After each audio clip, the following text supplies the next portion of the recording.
Frying up understanding. The phrase, fry in butter. Hello, and welcome to today's English language learning session. Today, we're going to dive into the flavorful world of cooking-related phrases in English, specifically focusing on the phrase, fry in butter. This common culinary term is not only used in the kitchen but also in various contexts in English. So, let's get started and unravel the layers of meaning behind this phrase. Fry in butter is a straightforward phrase that describes a cooking method. To fry something means to cook it in oil or fat over heat. When we specify in butter, we mean that butter is the fat used for frying.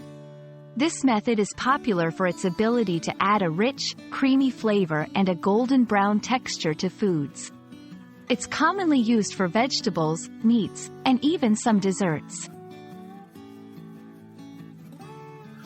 In this section, we'll explore how fry in butter is used in a literal sense. We'll look at different foods that are often fried in butter, like mushrooms, chicken, or pancakes. We'll also discuss the impact of butter on flavor and texture, and why it's a preferred choice for frying certain foods. Remember, frying in butter is all about achieving a delicious, golden crust and a rich flavor. Sometimes, fry in butter is used figuratively. In this context, it can imply something being done easily or smoothly, much like how smoothly butter melts in a pan.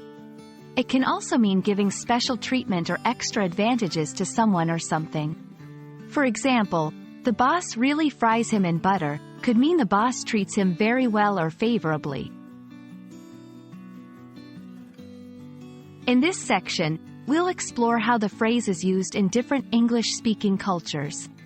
For instance, in some regions, fry in butter might be a common phrase in recipes, while in others, it might be more of a colloquial expression. We'll also touch upon variations, like sauté in butter, and how they differ.